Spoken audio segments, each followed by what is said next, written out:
Well, it's all about preparing for a day we hope never comes. That's what News 4 did today when we teamed up with the Reno-Tahoe International Airport. It was disaster training at its best, both for local first responders and also all of us here at News 4. The airport's full-scale disaster drill involved a simulated commercial jet crash that put our region's first responders on high alert. Jamie Hayden joins us live from the Reno-Tahoe International Airport with more on why officials say these types of drills are needed. Jamie. That's right. Good evening, Joe and Shelby. The area down here has cleared out, but if you were driving by earlier this morning, you probably noticed a very chaotic scene that almost seemed too real to be true. And airport officials say these drills are very important to practice, but they definitely hope something like this never actually happens out here. Now, the drill earlier this morning, it happened around 8:30 this morning near the airport at 1800 Peckham Lane. More than 80 volunteers played crash victims, with 25 showing realistic cuts. Some even had broken limbs and other injuries. And several agencies, including fire departments, police, and even us, the media, were able to see what a real-life tragedy would be like.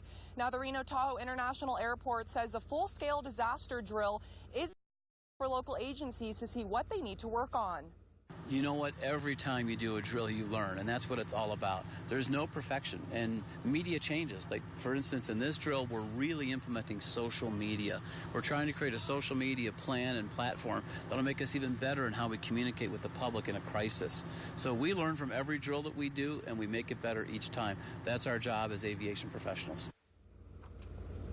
Now, the FAA also requires the airport to perform this drill once every 3 years, but airport officials say Reno-Tahoe definitely goes above the requirements. Most airports don't have a family assistance center to help out the friends and family of victims in an air crash. We've been doing that for 10 years. Now, like we said earlier, this drill definitely gave News 4 a chance to practice our breaking news skills, and this partnership with the airport was the first of its kind. Now I'm going to send things over to reporter Ashley Collins, who has more information on how this is helping us with you, the viewer. The airport does these emergency drills once every 3 years, and they've been doing them for decades. But today was a very big day for News 4. This is the first time we've ever had our very own breaking news drill. Here's a look at what went on behind the scenes. Attention all staff, this is a breaking news drill. From the newsroom to the control room, everyone at News 4 was involved. Think about what people want to know. Press conferences, when is it coming? How many people are injured? Because when the unthinkable happens, emotions run high. We feel like we're doing a service to our community, but at the same time, we are affected by it. So it's important to practice with a level head. And it just kind of has everybody go through this mental process of figuring out, what am I supposed to do next? How am I supposed to improve on this? What can I do better next time? From communication to logistics, we took a hard look at our own operations. You can see a text message pop onto your screen a lot easier than you can go through your emails. Tested out new technology like FaceTime live shots. Say, I'm in the EOC, da-da-da-da, and then flip your camera. Take a look. There you go. And that way, we can better serve the viewer, give them the most updated information the fastest way possible, and we don't have to wait for a live track or a stat track to be on scene. At the scene, the team worked to get information and video back to the newsroom and had a pretend press conference with airport spokesman Brian Culpin.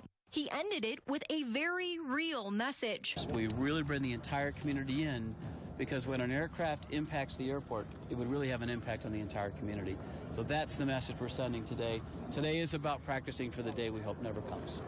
And that's exactly why we stepped up our coverage. And instead of just covering this as a story, we actually participated in the drill, because we want to make sure when tragedy strikes this community, we are ready to bring you the information you need in the best way possible. Reporting in Reno, Ashley Collins, News 4. And another part of today's drill included practicing the best way airport officials could get accurate information out to the public and local media.